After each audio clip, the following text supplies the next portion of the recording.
أعوذ بالله من الشيطان الرجيم. بسم الله الرحمن الرحيم. كتاب التوحيد. باب ما جاء أن بعض هذه الأمة يعبد الأوثان. تابع. ولمسلم عن ثوبان رضي الله عنه أن رسول الله صلى الله عليه وسلم قال: إن الله زوى لي الأرض فرأيت مشارقها ومغاربها، وإن أمتي سيبلغ ملكها ما زوي لي منها، وأعطيت الكنزين الأحمر والأبيض، وإني سألت ربي لأمتي ألا يهلكها بسنة بعامة، وألا يسلط عليهم عدوا من سوى أنفسهم فيستبيح بيضتهم. وإن ربي قال: يا محمد، إني إذا قضيت قضاء فإنه لا يرد،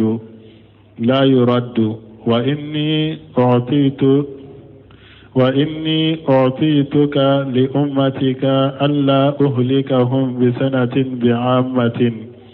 وألا أسلط عليهم عدوا من سوى أنفسهم فيستبيح بيضتهم. ولو اجتمع عليهم من بأقطارها حتى يكون بعضهم يهلك بعضا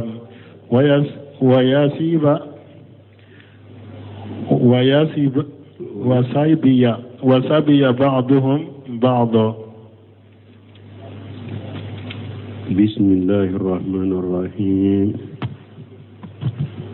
والصلاة والسلام على نبينا محمد وعلى آله وأصحابه وسلم تسليما كثيرا.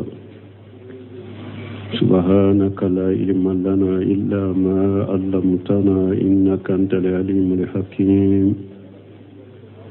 أستغفر الله الذي لا إله إلا هو الحي القيوم وأتوب إليه. اللهم انفعنا بما علمتنا وعلمنا ما ينفعنا وزدنا علما. biye araba suye hijriya bakele ani kemenani ani binani ani woro saharu rajaba ñuñe hijra sankal wolon fulana bi suñe utani duruna miladin nasaraw kajate ba fula ani muga ani duru sankalo folo bi suñe o fanatani duruna ambe dawda bu masjid rajab ambo kono darasu be shaykhul islam muhammad ibn abdul wahhab aka kitabu kono kitabu tawhid bonda minna ko minnana konni mantun dobe bodi bato ambo bonda de la ayaw ni hadisa do temena bi hadisa min kala nanka wali muslim hadisan nana muslimu ye hadisa bo aka kitabu kono anni sawbana radiyallahu anhu hadisa mina kabo sawbana malaka je kabwama anna rasulallahi sallallahu alayhi wa sallam qala wala kachira laka tanuna kishibaka ko inna allaha jawali al-arda ko alaye dugu kolo fara ɲɔgɔn ka alaye faraitu masariqaha wa magharibaha ko dugu kolo tilen bɔ yɔrɔ ana bin yɔrɔ ko ale y'o bɛɛ ye wa inna ummati sayabluqu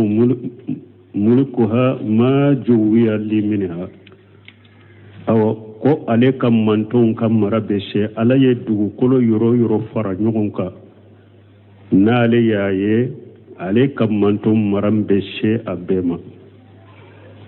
wa utiitul kanzayni al ahmara wal abyada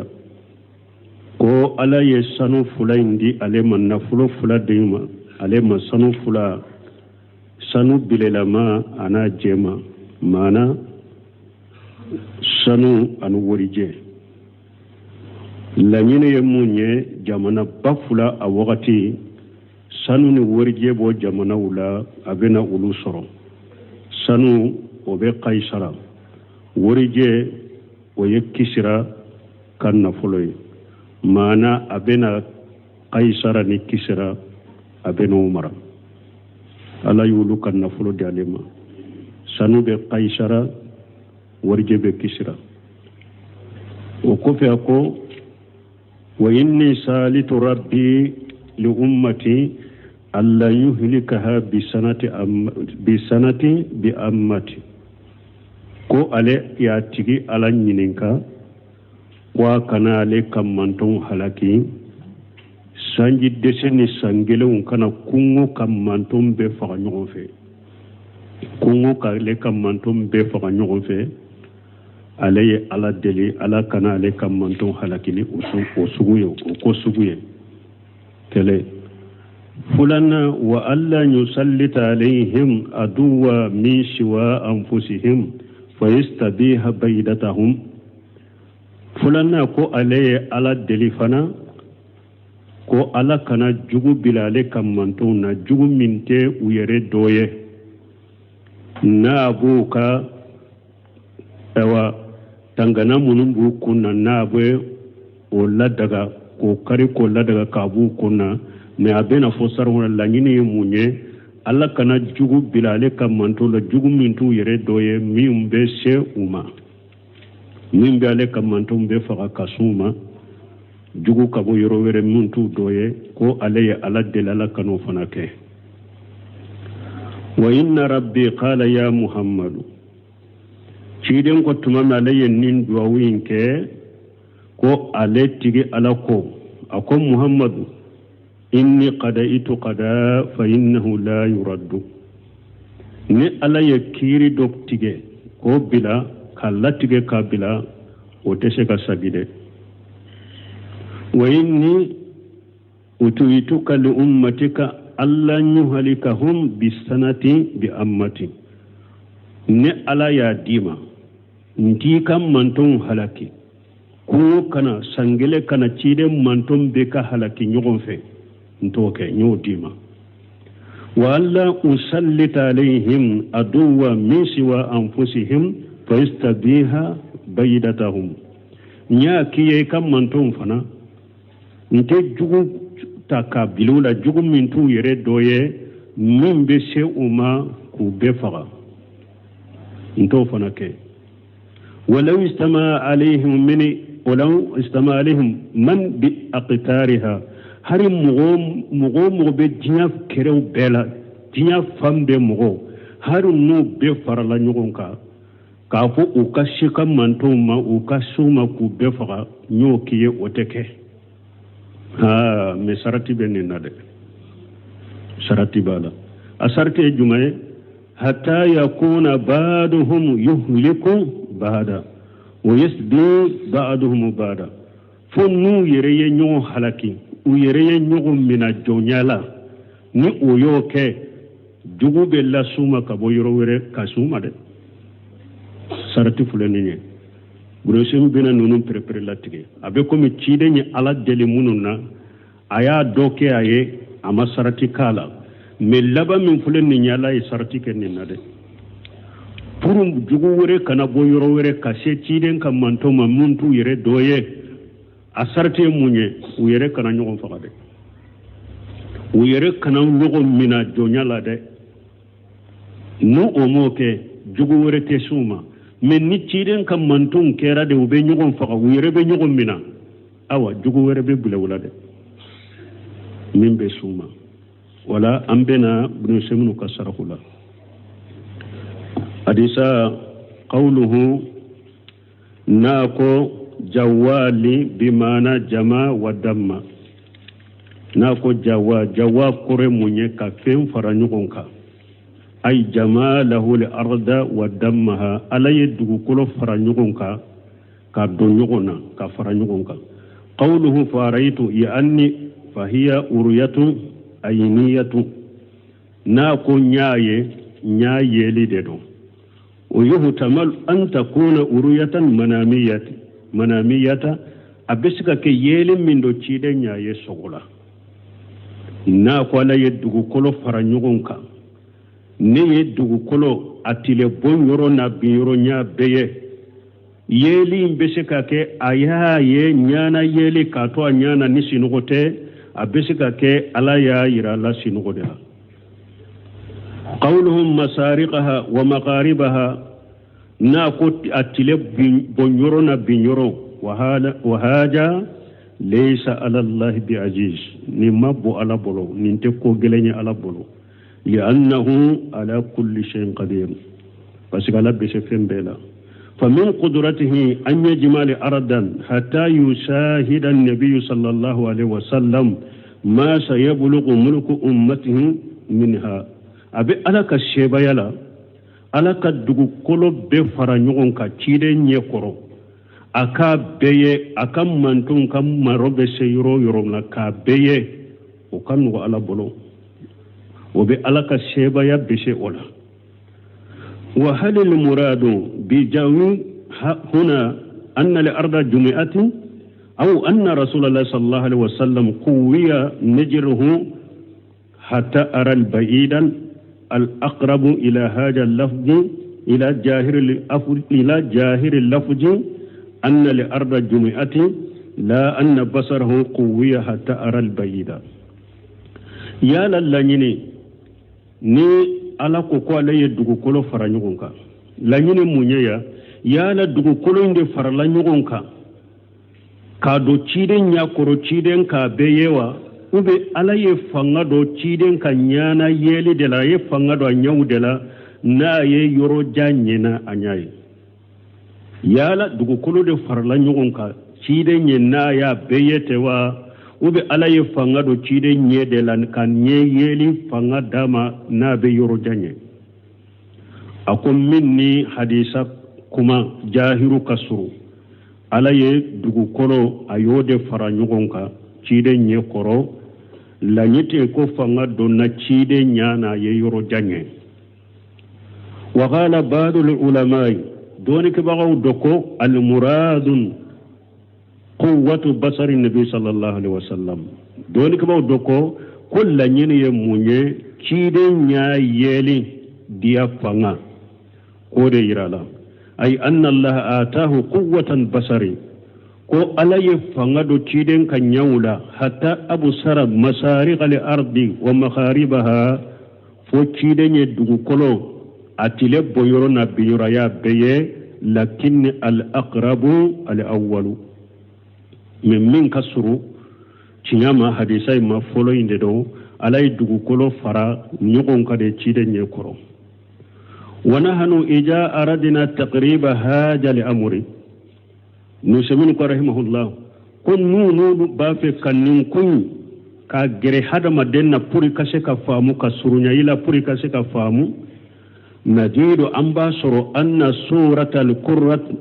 الكرة الأرضية آلنا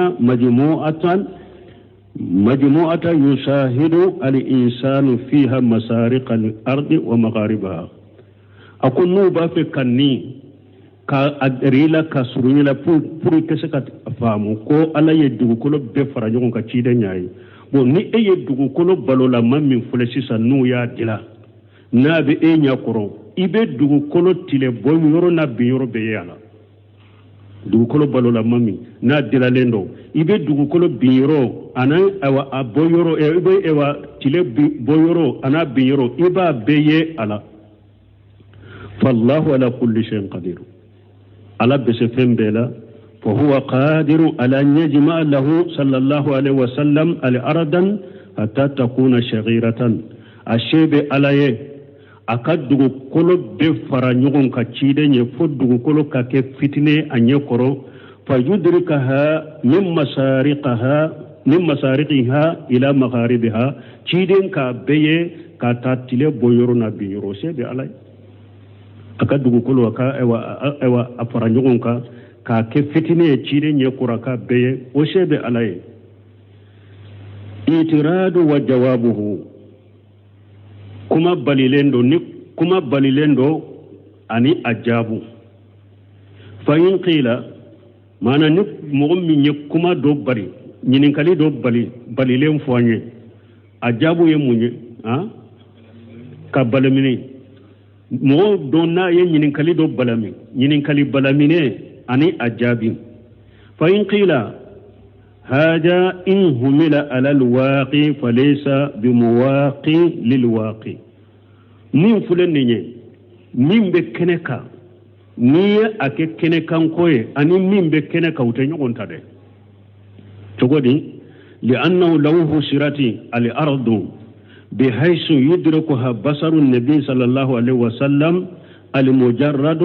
فأين يجهب الناس والبهار والجبال والسهاري bo na ya soro ko dugu kolo farla nyogon ka cide nyaaye ni anye sempulu yeliye cide nye dugu kolo doronye iru hadama don tarami baju tarami kulu tarami kungo kono na to tarami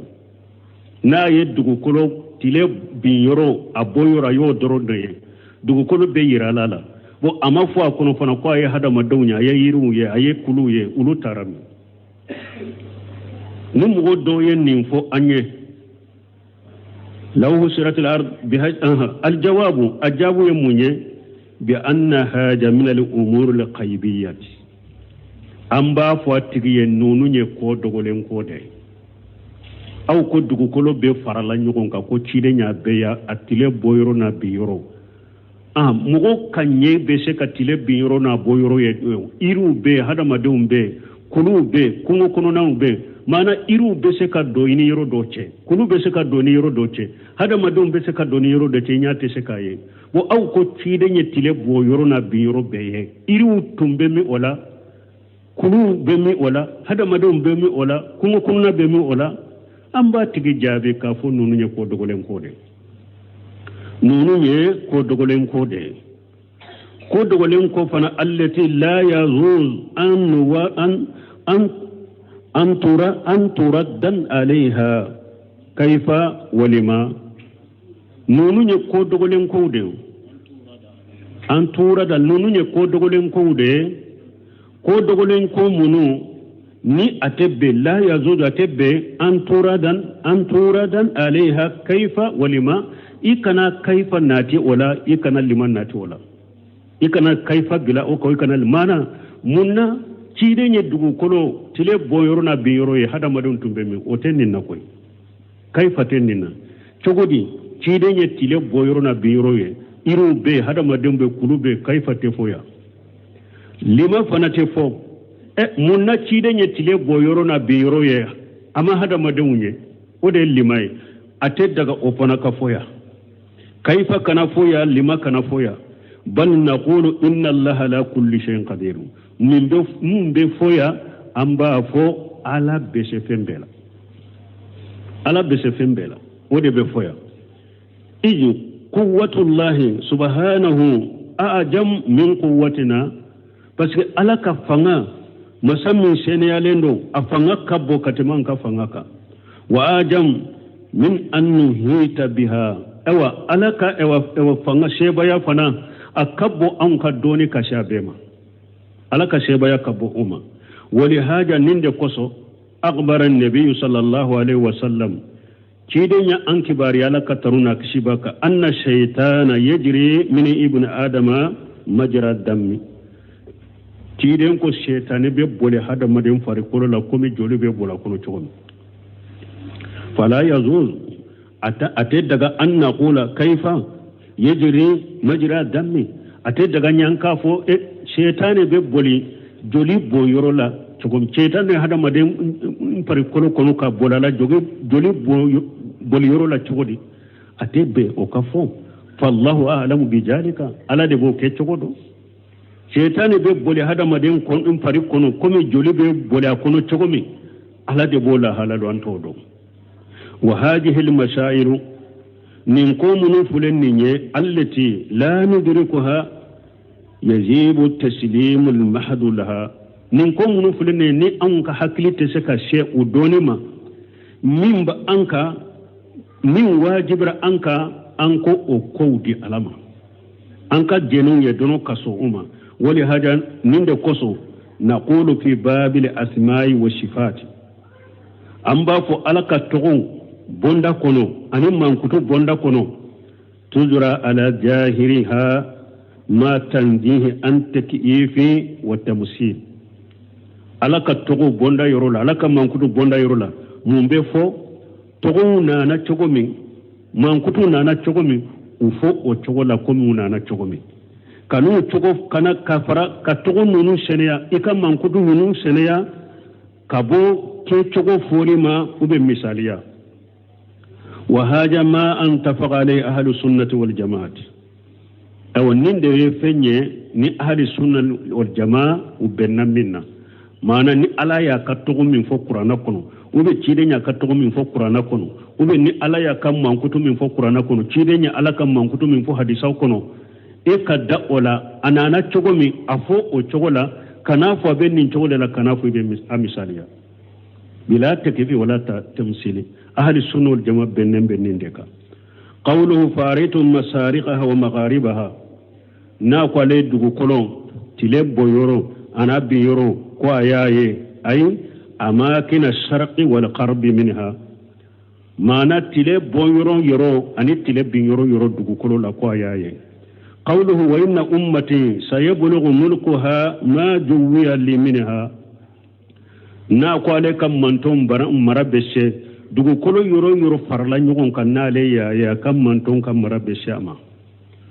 والمراد أمة الإجابة التي آمنت برسول صلى الله عليه وسلم la ñini ya ni ciden ka kam manton la ni ummatul ijaba parce que ciden kam manton fana tilalendo tilayro mafula uba fu ummatu da'wa wa ummatul ijaba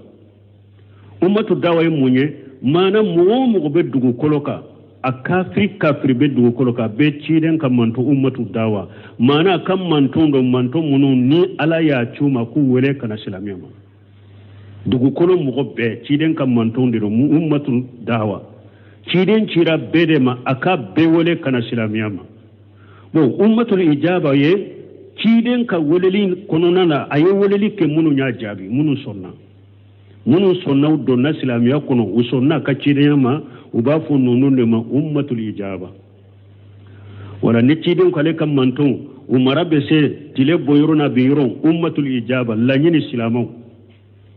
silama wude de sulama no kere marabe setile boyorna biyorum wa haja huwa alwaqi aw ninde kene kan ko e fana nimbe kene kan wa haja huwa alwaqi aw tenne bolo yade ha wal muradu ummatu lijabati allati amanat bi rasuli wotea wala nyo nkum mantum munul limanane cidenye sallallahu alaihi wasallam sayebulu mulukaha ma juwiya li rasulullah sallallahu alaihi wasallam minha urukam marabbe se yoromi ewa hakke farala nyon ka cidenye mantum munun nye limanane cidew kam marabbe sama wada tun ko ummatul ijaba silamu wa haja huwa alwaqi ewa ninde be kene kafana فإن ملك هذه الأمة أن تساء من المشرق ومن المغرب انتساء بالغة تشيدن كم منتون مغمون اللي منار تشيدن وكم مرا يروارا كابوت تلب بويرون كتات تلب بيورون وكتشيدن كم منتون من اللي مناناي وكم مرا يروارا ولا كسبه لكنهم من الشمال والجنوب أقل بكثير من يكير اوا دغكولو كنيا نيامفا انا بايامفا نيا ولاجه بو ني اوا تشيدن كمانتو من امه الاجابه وقدغ ولولا كوسبه والامه الاسلاميه وصلت من المشرق الى السند والهند وما وراء ذلك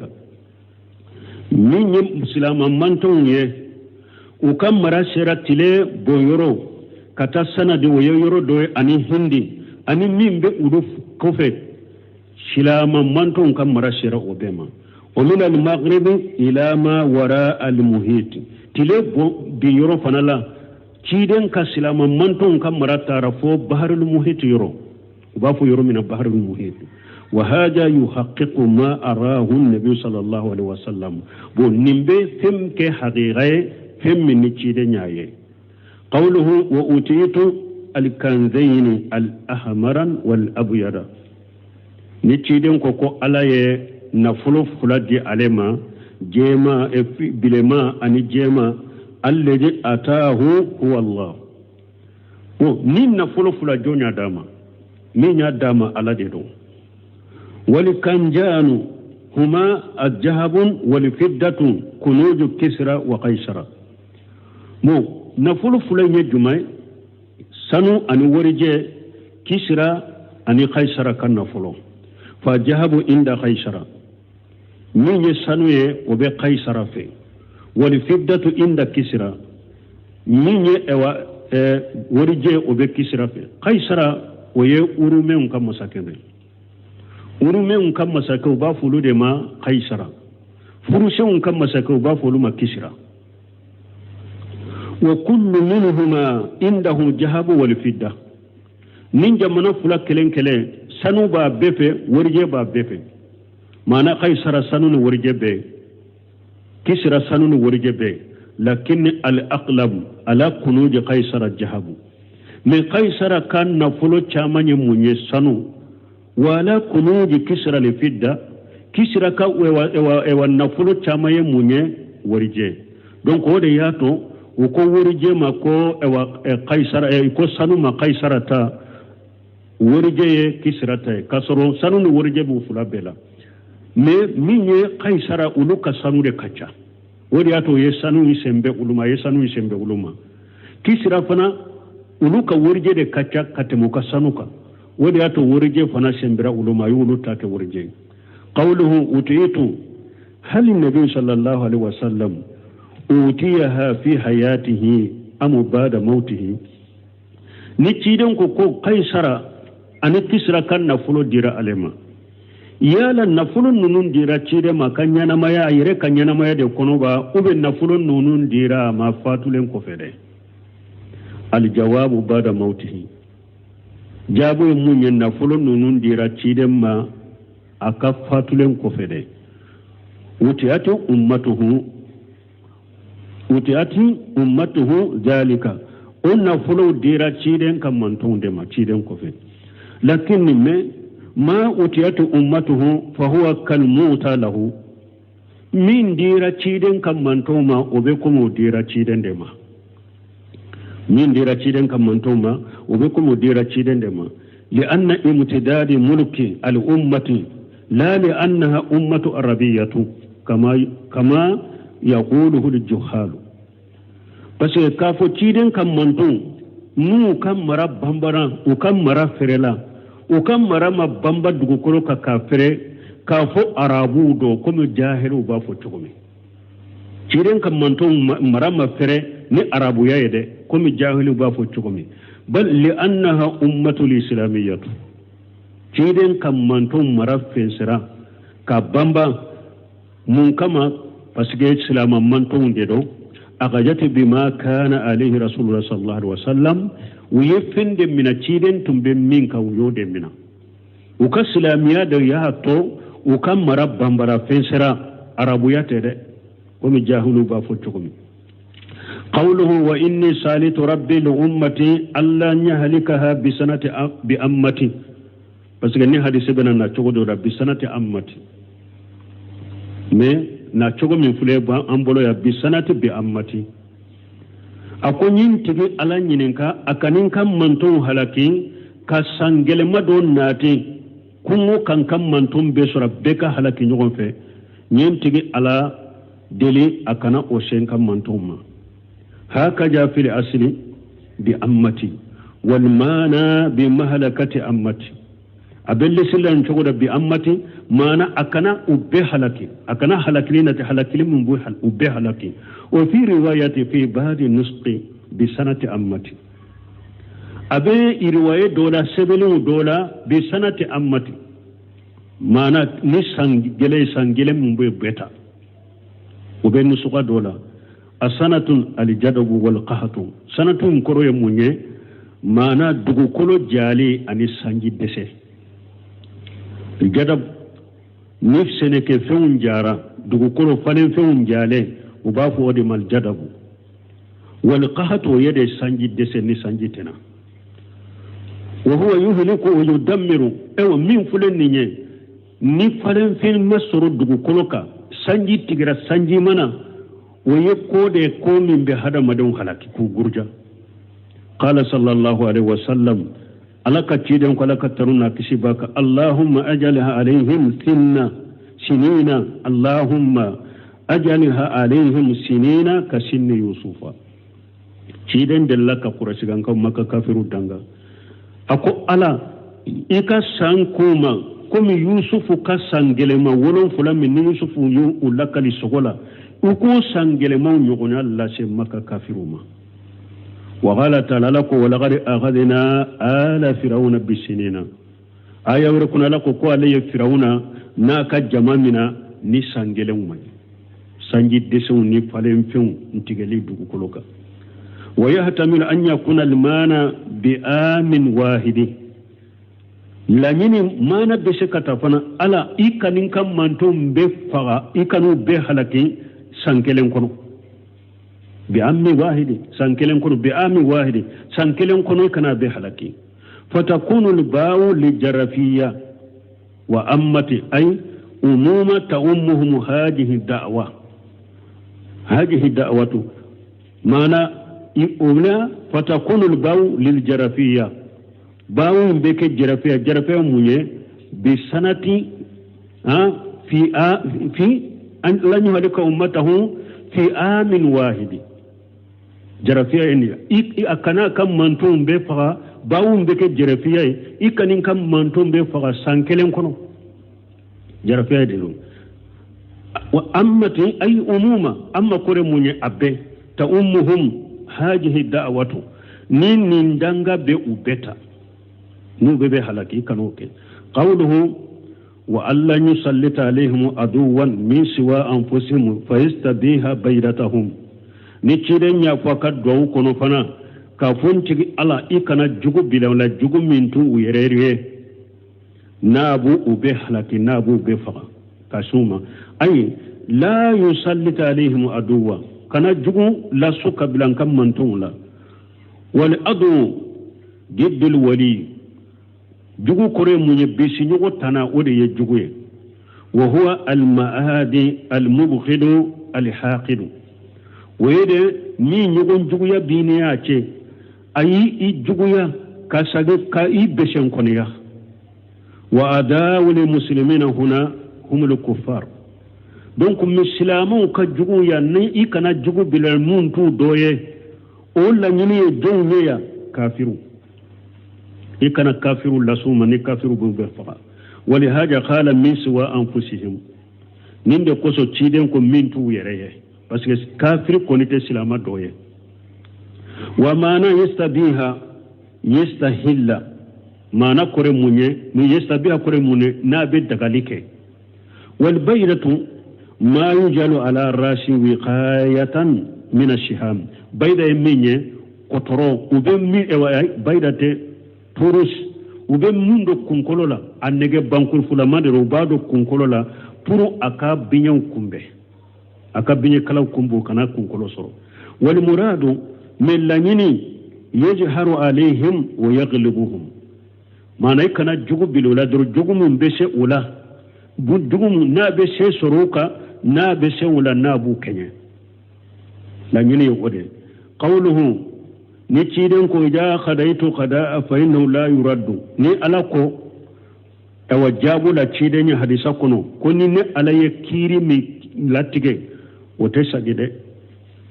alam anna qada allah nawan ni alako alaye na alaye kiri min tige ko wote sagide adofana ko alaka kiri tige le unye fulade bon balmo ya al qada wal qadar al qada wal qadar différence juma mbunu ñogonci do ko al qada wal qadar wa be kaleñe do ko ay al qada o yede ni ala ye ko min bo sirafe alqadaru naye min latiga sabilen be mama bo sira fe folo qadaru yede mi sebela ka bilay latige kono nimbe nake alqada'u yede na kera wakati mi akoni ne ala ye kiri min ke ka bo sira fe ko te sagide donc ala ka kiri ka bo sira fe ka tige ka bo sira fe sogoya fuladero qada'u sarayiyu qad yuraddu فقد يريده الله ولا يقبلونه قد ألك اللاتجون نابل اللاتجون منهم بواسرافة أنكو تغيا فلادرو تغيا فلون قداء سرايو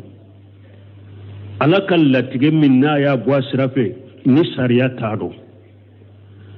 قد يراد فقد يريده الله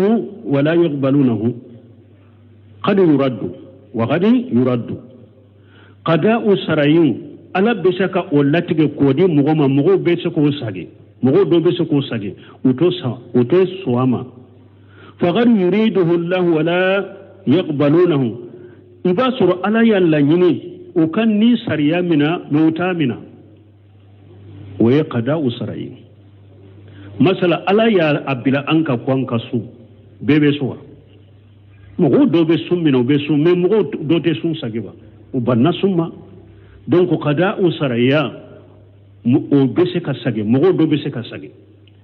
et puis qada usaraya ala ya la nyini mogo ka ke meuta ke o do ta mina uta ke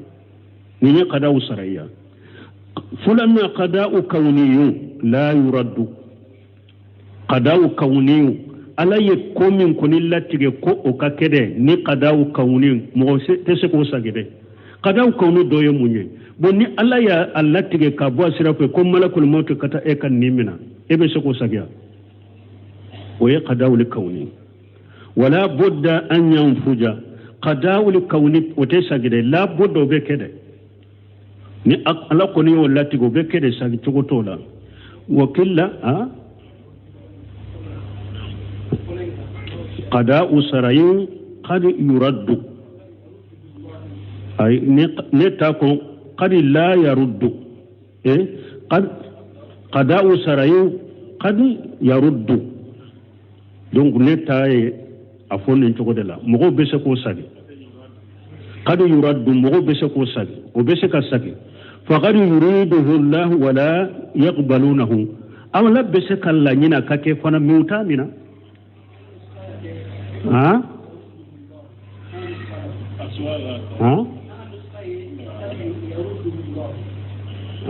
اكن نسخه بوده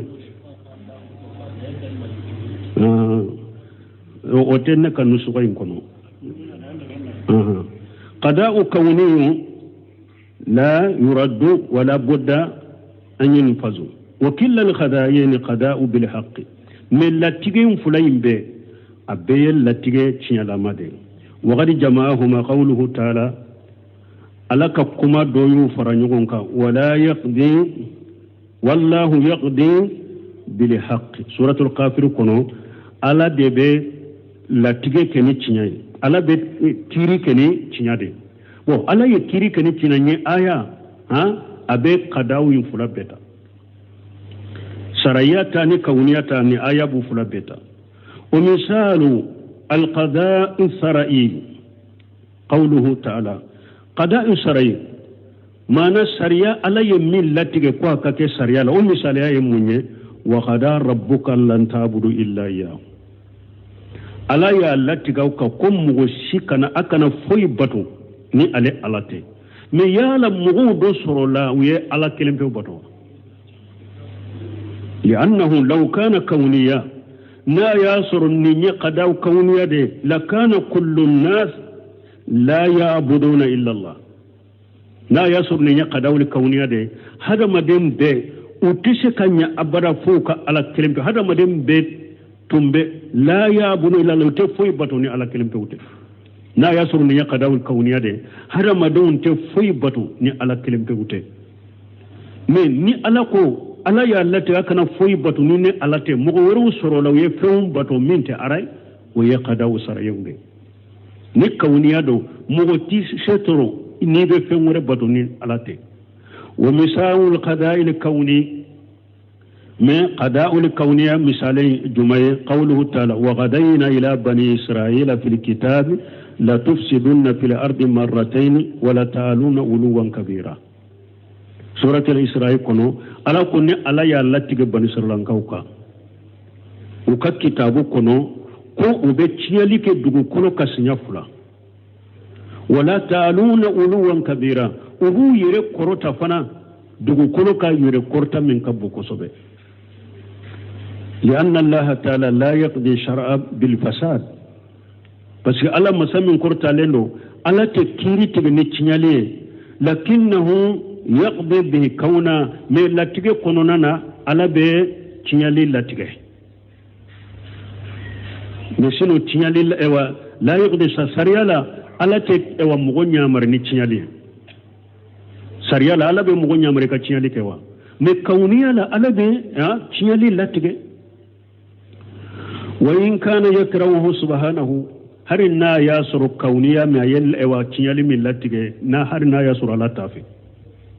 مسامين كروت إنسان لندو فإن الله لا يحب الفساد ولا المفسدين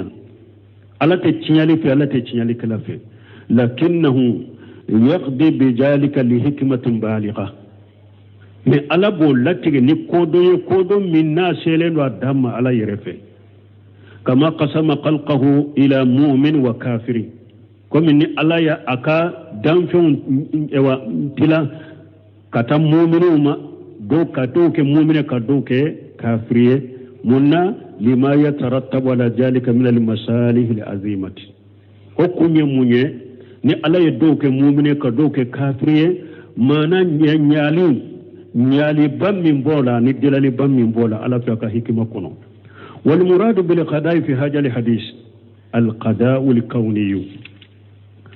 mais la nyine kiri fula an ko qada'u nya fulaye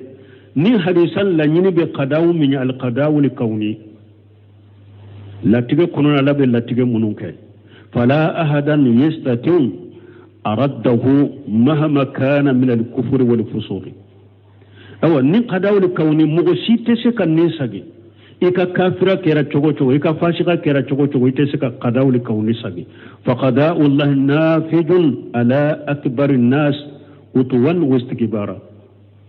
alaka latige minye kauniye obe boli mogo min yekanna gele kateme beka mogo min yere bonya bagay kateme beka ni ala ya qada'ul kauni latige ika abi sorode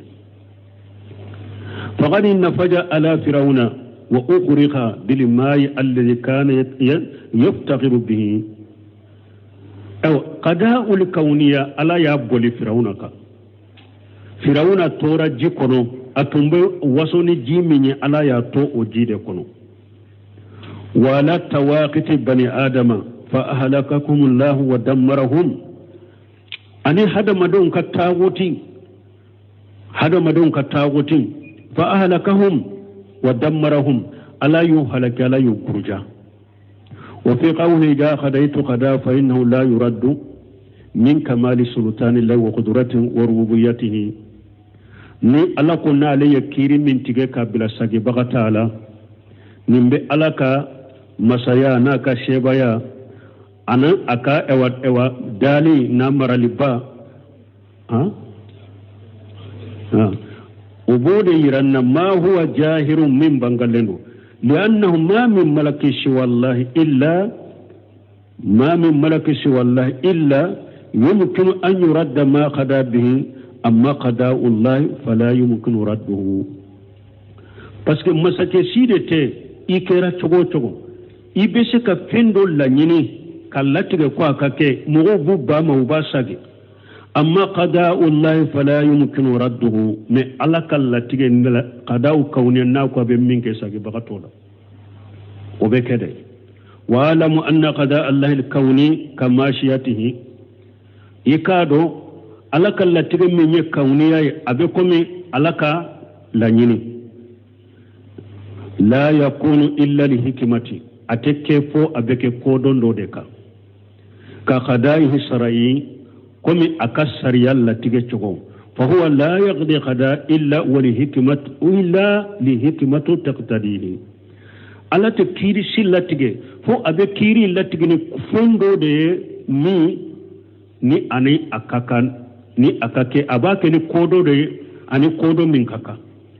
kama la yasha'u shay'a illa wal hikmatu taqtadihi komi ni alate fen kanu kake chogomi fo abakanu akake ni hikma dode ani hikma min kaka wa yadullu alayhi qawlu ta'ala alaka kuma bo delila iranna wa ma tasha'una illa yasha Allah inna Allah kana alima hakima dan fe munte foyi kanu kake fonni ala ya kanu kake ala ye doni masade ala ye kodo ni kiri masade fa yatabayyanu annahu la yasha'u shay'a illa an ilmi wa hikmati nimbe banganye ko ala te foyi kanu kake fo abake aka doni de ka abaka ka ewa hikma de ka wa laysa limujaradil mashati ala te penke doro ka funnin kadinye abake ka da kodo do de ka doni de ka ni hikma khilafa liman ankara hikmatallahi min al-jahmi wa ghayrihim ninni mugo ben ewa nimbe mugo soso mugo mununi alaka kodon na ka hikman nakari jahmiyan uluna nyukunaw fa qalu luko innahu la yafalu al-ashya illa al-mujarrad al-mashiyati uluko ko alate fenke abada ate fuy kanu kake fo aya kanu kake doro ayake me iba soro amake ni hikima aye fen kanu doro ayake te jahmiya ube ninde fo aye fenya jia doro ayake me amake hikima sitala fajalu ala ja'mihim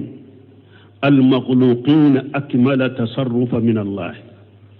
jahmiya bolo sisa ulu ye danfin yere ke ko ulu ewa uluka ku yere dafalen do sisa kateme alaka mana jahamiya bolo ni hada madinye fenwo fenya jiya kake abake akan nafa dore kama ube abake nafa dore kama me ala fin do be shi kala jiya abaka make nafa shi kama abe kuma ulu ye danfin yere ka ko nyana bona ka ko ulu dafa kateme ala yere ka لأن كل آخر من المخلوقين لا يتصرف إلى الحكمة parce que ulu ya ira danfen shi de te hakilima shi de te danfen na ni ebe fendo ke foyi ba ke ewa hikima do de kama ni kodon do de kama hakilima danfen hakilima shi te ni be fendo ke foyi ba ke kodon do de kama me ulu bolo ala be fendo kanu fendo ba jiya ba kete wali haja ninde koso كان الذي يتصرف بالسفه يهجر عليه من ده قصو هذا مدون فلي ني هذا مدون من به بارك ني حكلين تانياي ايوا كالبك اكا ابن مناسيسا ابن بلي اكنا بارك اكنا بارسوك هجر بك اكا هذا مدي حكلما مي دام في حكلما مي ني اكوي به فندو كه فم ني حكمتك حكمه تعالى يهجر عليه سلام سربه بلده قال تعالى لكم ولا توتوا السفهاء اموالكم التي جعل الله لكم قياما ala ko kana kan nafulu di fondo malima hakilin tawma nafulu min ala ya ke ne abaka jiya ko na ka dina ko jonai donc ala yambali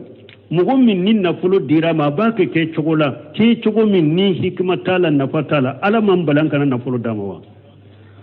bo ulu ya yira sisa hada maden dafalendo hada maden ni ko ibe fendo ke ni hakilima ni ma ke ni kodoye an kan ci bali kana ke parce que hakilima man ka fendo ke ni hikmate minna me uya yira ala ba ke ka fenke min ya ja ba ke hikmatala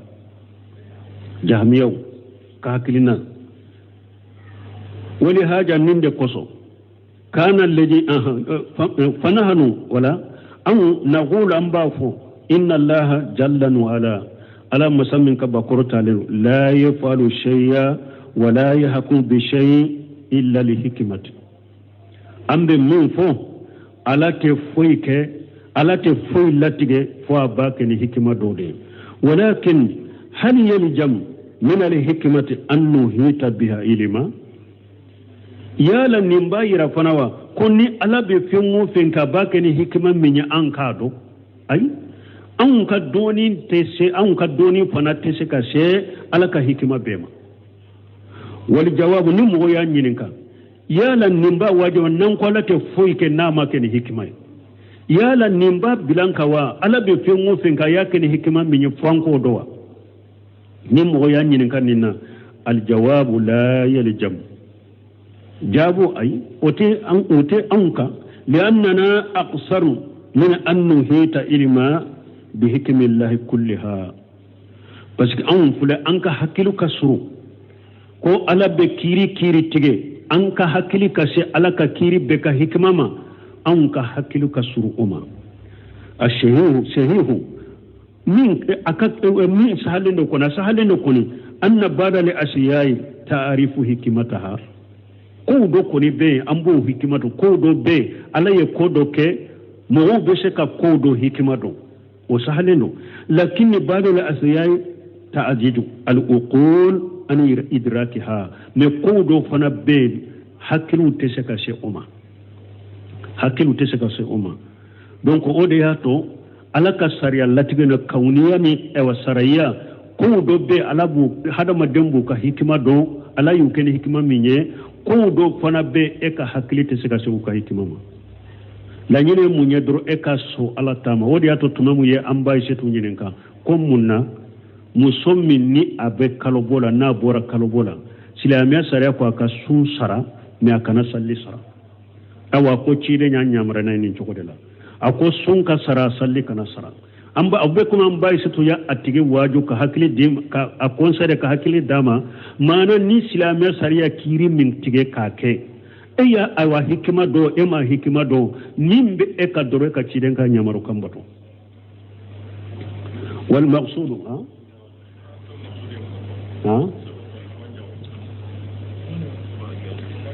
والمقصود من قوله لا ينالك كما لا إذا قضيت قضاء فإنه لا يرد بيان أن من الأشياء التي سألها النبي صلى الله عليه وسلم فلم يؤتها كما من فلان ني على كوني ني كيري من تيغي كابلا كبا وتسغي نيا بانغاني كو فوندو بي cide nye ala delu wala la mudama nimbayira na ko do be cide nye ala delu ulula ala mudama li anna allah qada bi ilmihi wa hikmatihi jalika parce que ala yu oko latiga na ka doni na ka kodo ko nimbe ketende sagi tugo tola wala yumkin an yuradda ma qadahu allah azza wa jalla donc wala atesika ke ala yu min ko ni boisira fe kan latige atesika to foi tesiko sagi o tesika sagi wal khadaw qad yatawaqqaf ala du'a bo latige do fana be u jolembe duauka bal inna kull al khada'i akubal latige be aw aksar al khada'i u bil latige chama lahu asbab sababu bala imma malumatu aw majhulatu imma o sababu sa donen do ube sababu a donente fa dukhulul jannati la yumkinu illa bi sababi yatarattab dukhulul jannati alayhi arjanna doni fule arjanna hada mallente se ka do arjanna fu sababu do de be sababu minni obeke ni kar janna doni ni abo sababu nufi hada madente se ka do arjanna bada iba soro sababu do be ni kari janna doni bo sababu no o sababu ka waye jumae wal iman wal amal salih arjanna doli sababu yemuni liman ya ani baranyuma kajalika husulul matlub abu chogola ikanyini fe iko soro qad yakunu allah azza wa jalla manahu hatta nis'ala muhimmu jiddan yoro nunu famine no kosobe abesika hada maden kan yini fendo be eye duwa ke bake ka fendo yini alaka kiye qad yakunu allah azza wa jalla manahu hatta nasala iba soro hada maden kan yini fendo be ala ya latige karasa bina ni soro me iba soro ala ya latige min fulen ni karasa tado atese ka soro de fo na yene ala delire na yin delira be dama lakin min al asiyai ma la taqtadi li hikmatu wujudahu me fewundo be iba soro alaka hikma kono o manka soroye oteke oteso wa hina yujaja dayi bima huwa akmalu ayay ni yoro famu parce que mo chaman kan yin kaliben ninka ko ala ko na alayya millati ge fente saka sagi ko duwawu fana be latige sagi o yin kali kacha wodi ato min ye Sheikh Albani ako Muhammad ibn al-Wahhab ka kitabu tauhid be fulen ni ako aye ahli sunna wal jamaa ka usulu chaman de faranyon kan nin kuma surmani ko kitabu kon sunna mo ka aqida usulu ako ya chaman de faranyon ka nin kuma surman wala janko ni yun usarha mutaba nin doni ke baka bolo bo iba soro ko do be ala ya ke e kan yini fenye ibe na soro me aya soro ala ya latige fana ko karasa ta de fulini nya bai dama de me atenni soro fonna yene ala delire mba dama donc iba soro ita yenne nya be dima o sabera ate dima fonni ye duawu de ke o fana sabera duawu de be ke ni duawu kera doro sababu kera ibo nyini fenso aha nyini fe undo fana be ba soro ala ya latige karasa tenni soro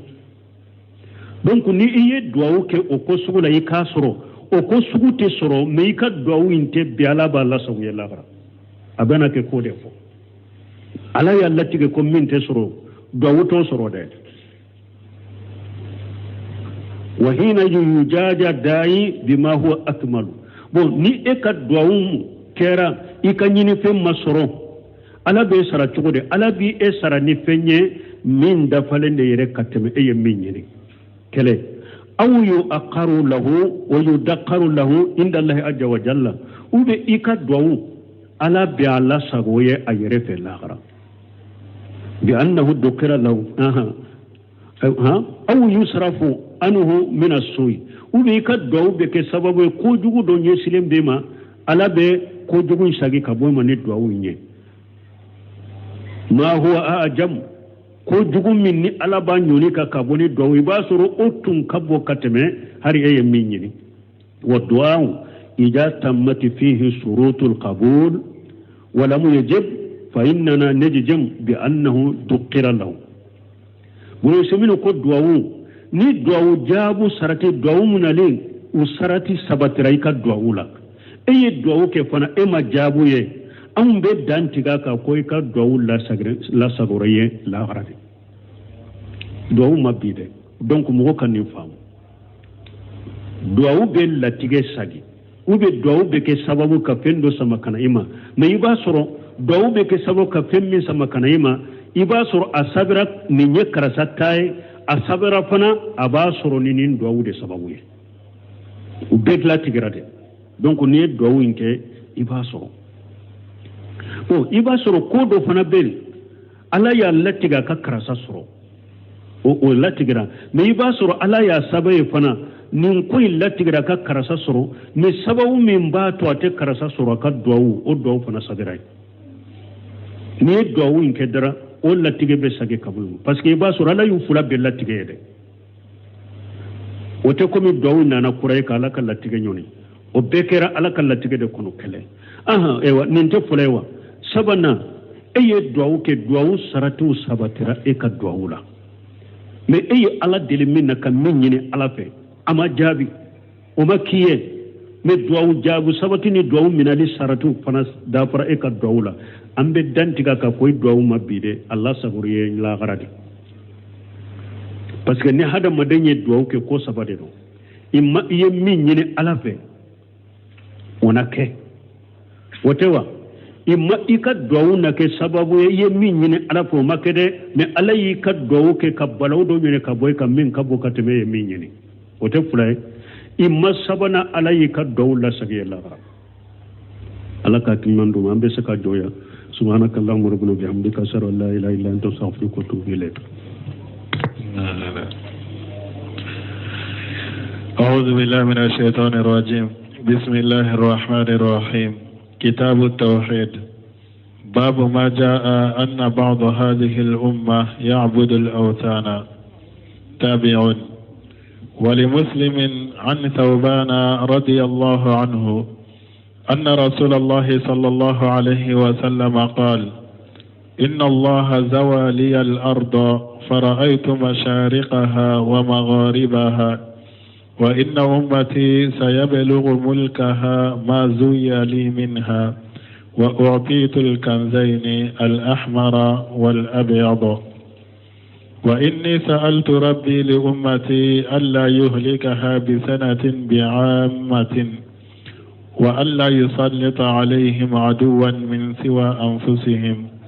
فيستبيح بيضتهم. وإن ربي قال يا محمد إني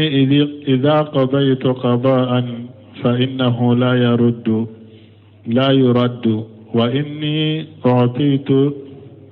وإني أعطيتك لأمتك ألا أهلكهم بسنة بعامة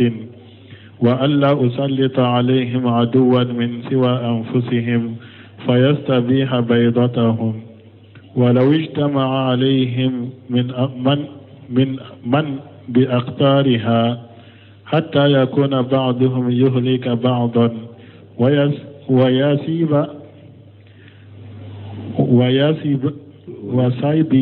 وسبي بعضهم بعضا. بسم الله الرحمن الرحيم، والصلاة والسلام على نبينا محمد وعلى آله وأصحابه وسلم تسليما كثيرا. سبحانك لا علم لنا إلا ما علمتنا إنك أنت العليم الحكيم. أستغفر الله الذي لا إله إلا هو الحي القيوم وأتوب إليه. اللهم انفعنا بما علمتنا وعلمنا ما ينفعنا وزدنا علما. biye araba suye hijriya bakele ani kemenani ani binani ani woro saharu rajaba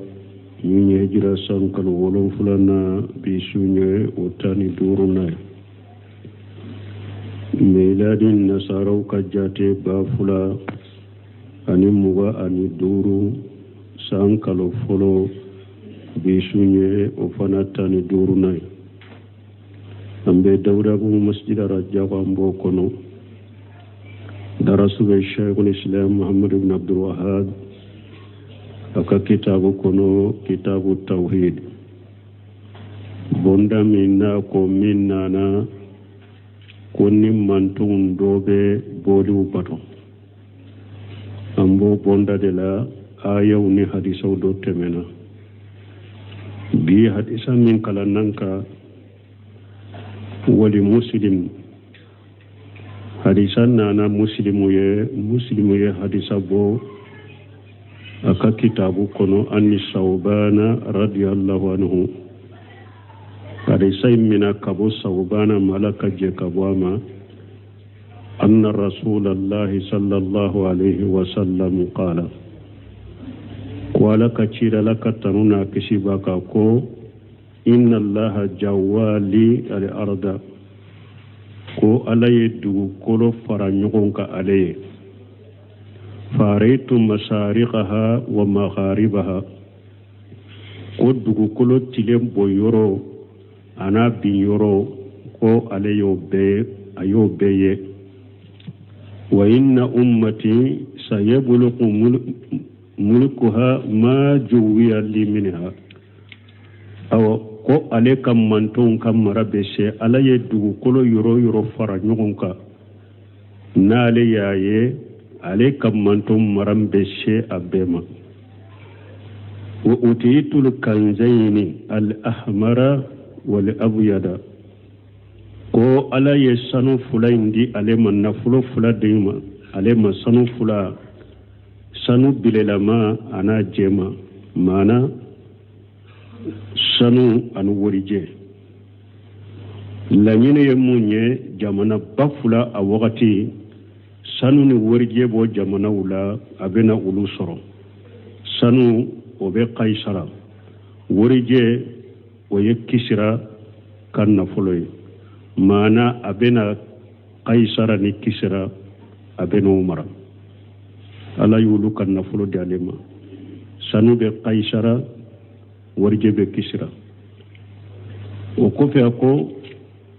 وإني سالت ربي لأمتي ألا يهلكها بسنة بأمتي ko ale ya tigi ala ɲininka wa kana ale kammanton halaki sanji dese ni sangelenw kana kungo kammanton bɛɛ faga ɲɔgɔn fɛ kungo k'ale kammanton bɛɛ faga ɲɔgɔn fɛ ale ye ala deli ala kana ale kammanton halakini o sugu ye o ko sugu ye kɛlɛ fulana wa alla yusallita alayhim aduwa min siwa anfusihim fayastabiha baydatahum fulana ko ale ye ala deli fana ko ala kana jugu bila ale kammanton na jugu min tɛ u yɛrɛ dɔ ye n'a b'o ka tangana minnu b'u kun na n'a bɛ o ladaga k'o kari k'o ladaga k'a b'u kun na mɛ a bɛna fɔ sarawara laɲini ye mun ye ala kana jugu bila ale kammanton la jugu min t'u yɛrɛ dɔ ye min bɛ se u ma min bɛ ale kammanton bɛ faga ka s'u ma jugu ka bɔ yɔrɔ wɛrɛ min t'u dɔ ye ko ale ye ala deli ala kan'o fana kɛ wa inna rabbi qala ya muhammadu ciden ko tuma min ale ye nin duwawu in kɛ ko ale tigi ala ko a ko muhammadu inni qadaitu qada fa innahu la yuraddu ni ala ye kiiri dɔ tigɛ k'o bila ka latigɛ k'a bila o tɛ se ka sagi dɛ wa inni utuyituka li ummatika alla yuhlikahum bisanati bi ammati ne ala ya dima nti kam manton halaki ko kana sangele kana cide manton be ka halaki nyogon fe ntoke nyo dima wa alla usallita alayhim aduwa min siwa anfusihim fayastabiha baydatahum nya kiye kam manton fana nte jugu ta ka bilula jugu min tu yere doye min be se uma ku be faga nto fana ke ولو استمع عليهم من بأقطارها hari mɔgɔ bɛ diɲɛ kɛrɛw bɛɛ la diɲɛ fan bɛɛ mɔgɔ hari n'u bɛɛ farala ɲɔgɔn kan k'a fɔ u ka se ka mantonw ma u ka sow ma k'u bɛɛ faga n y'o k'i ye o tɛ kɛ mɛ sarati bɛ nin na dɛ sarati b'a la a sarati ye jumɛn ye hatta yakuna ba'duhum yuhliku ba'da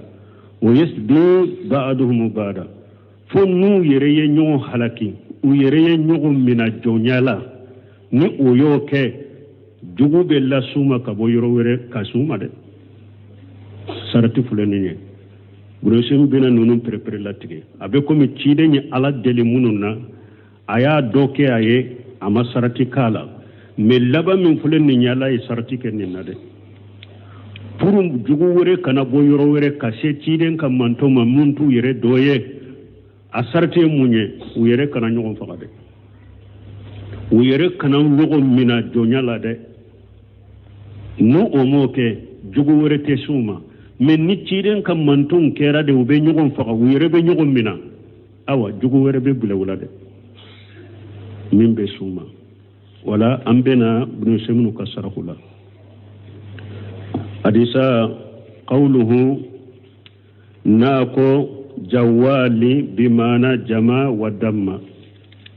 n'a ko jawa kore mun ye ka fɛn fara ɲɔgɔn kan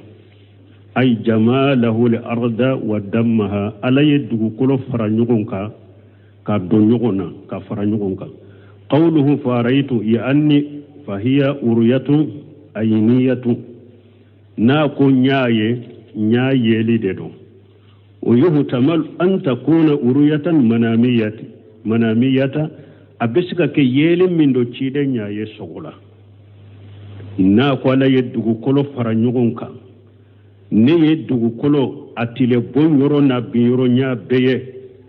ye yeli in bɛ se ka kɛ a y'a ye ɲana yeli k'a to a ɲana ni sinɔgɔ tɛ a bɛ se ka kɛ ala y'a yira a la sinɔgɔ de la qawluhum masariqaha wa maqaribaha n'a ko a tile bon yɔrɔ n'a bin yɔrɔ wa haja ليس على الله بعزيز نما بو على بولو ننتكو جلني على بولو لأنه على كل شيء قدير بس قال بشفين بلا فمن قدرته أن يجمع أرضا حتى يشاهد النبي صلى الله عليه وسلم ما سيبلغ ملك أمته منها أبي ألك الشيبة يلا ألك الدقو كله بفرانيون كتيرين يكرو aka beye akan mantun kan marobe seyro yoromna ka beye o kan wa ala bolo o be alaka sheba ya bishe ola wa halil